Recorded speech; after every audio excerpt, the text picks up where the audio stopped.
नाशिक सातपूर परिसरातील महादेववाडी येथे एका 18 वर्षीय तरुणावर तलवारीने जीवघेणा हल्ला करण्याचा प्रयत्न झाल्याची धक्कादायक घटना समोर आली आहे। या घटनेचा व्हिडिओ सोशल मीडियावर व्हायरल झाल्याने नागरिकांमध्ये भीतीचे वातावरण निर्माण झाले आहे। 30 मार्च रोजी रात्री सुमारे 11:15च्या सुमारास सक्षम पप्पू शिंदे हा तरुण नातेवाईकांकडून परतत असताना त्याची गाडी अचानक बंद पडली। गाडी सुरू करण्याचा प्रयत्न करत असतानाच संशयित अविनाश रतन पवार याने दारूच्या नशेत त्याचा पाठलाग करत शिवीगाळ केली आणि धारदार तलवारीने हल्ला करण्याचा प्रयत्न केला। घाबरलेल्या अवस्थेत सक्षम शिंदे यांनी सातपूर पोलीस ठाणे येथे धाव घेत तक्रार दाखल केली आहे। घटनेचा व्हिडिओ समोर आल्यानंतर नागरिकांमध्ये संतापाची लाट उसळली आहे।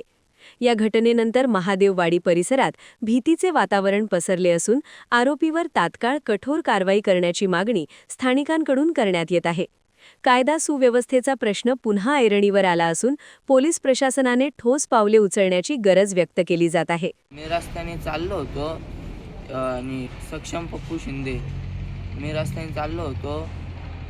अविनाश रतन पवार यांनी माझी गाडी अडवली का त्यांच्या दारापाशी स्पीड ब्रेकर आहे, तिथं मी गाडी हळू केली तर गाडी बंद पडली।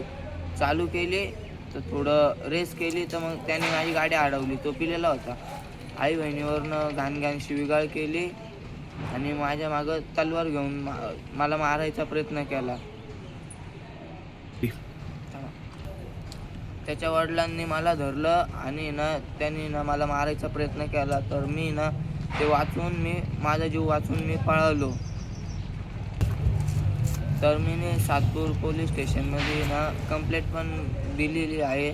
अजून पोलिसांनी काही त्याच्यावर आपलं हे नाही केलं आहे, कारवाई नाही केली अजून पोलिसांनी।